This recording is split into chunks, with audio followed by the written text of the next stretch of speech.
Boa noite. Esta é uma mensagem bíblica do culto de oração. Hoje estudaremos o livro de Josué, capítulo 7, versículos 17 até 26.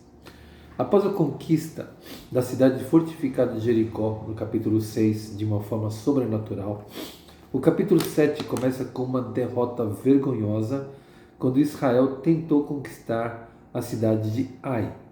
Já no início do capítulo 7, versículo 1, começa dizendo qual foi a causa da derrota e quem foi essa pessoa.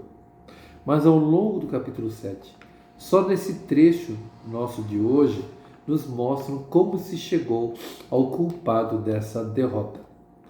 Quando lançaram sortes, no versículo 16, segundo o Senhor havia ordenado para Josué fazer, diz que a sorte caiu sobre a tribo de Judá, e depois, no versículo 17, a sorte caiu dentro da tribo de Judá, a sorte caiu sobre a família dos Zeraitas, e dessas famílias dos Zeraitas caiu sobre a casa de Zabdi, e ainda no versículo 17 fala sobre isso.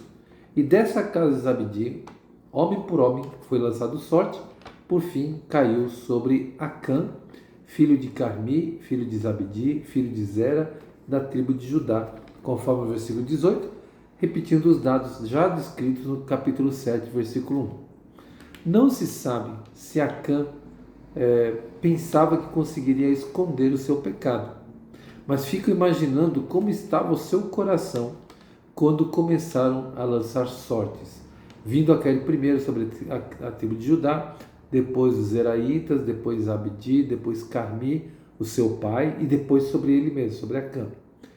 E assim, por fim, descobriu-se o culpado. O Senhor Deus conhece tudo.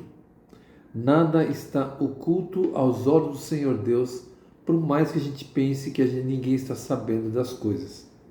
Nesse método dado pelo próprio Senhor Deus a Josué para lançar sortes, cumpre-se o texto de Provérbios 16:33. A sorte é lançada no colo, mas a decisão vem do Senhor.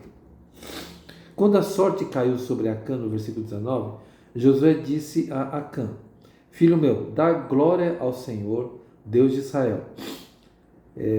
Isso na verdade não significa que Acã tinha que ali estar agradecendo, adorando e louvando a Deus. O significado aqui é: Acã, fale a verdade, não há mais como esconder. Esse seria o sentido dessa frase. Da maneira semelhante, os líderes religiosos judeus pressionaram o cego de nascença que foi curado pelo Senhor Jesus, dizendo em João 9:24, dá glória a Deus e diga quem foi a pessoa que te curou. Da mesma maneira, eles pressionaram o cego a dizer quem havia curado. No ensino do Talmud, que é uma coletânea de estudos, sermões e debates dos líderes religiosos judeus, disse que a confissão de Acã o levou ao paraíso ou ao reino dos céus. No versículo 21, temos a confissão de Acã.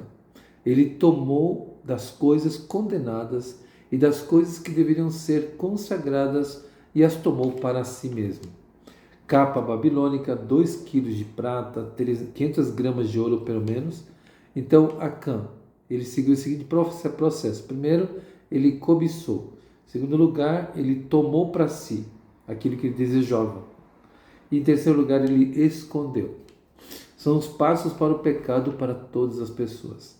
Adão e Eva, primeiro cobiçaram do fruto proibido e, em segundo lugar, eles comeram do fruto nesse desejo de tomando para si, nesse desejo de querer ser iguais a Deus. Em terceiro lugar, depois se escondeu da presença do Senhor.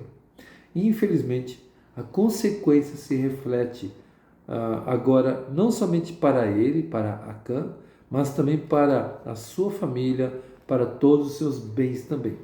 Por fim, apedrejaram a todos eles e queimaram todos os seus bens. Tudo foi apagado ou limpo diante desse pecado cometido.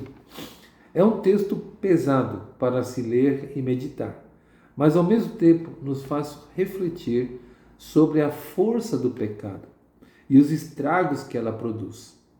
Nos faz entender que essa crueldade toda, que parece exagerada, era necessária. A tal ponto a gente poder entender por que, na verdade, o próprio Senhor Jesus Cristo teve que vir a este mundo, ter que passar por toda a vergonha, humilhação, desprezo, abandono, traição, dor, sofrimento e, por fim, a morte. Ele teve que passar tudo isso por nós, por causa de nossos pecados. Mas a ressurreição de Jesus Cristo nos trouxe a vitória sobre a morte e o pecado e a promessa de vida eterna.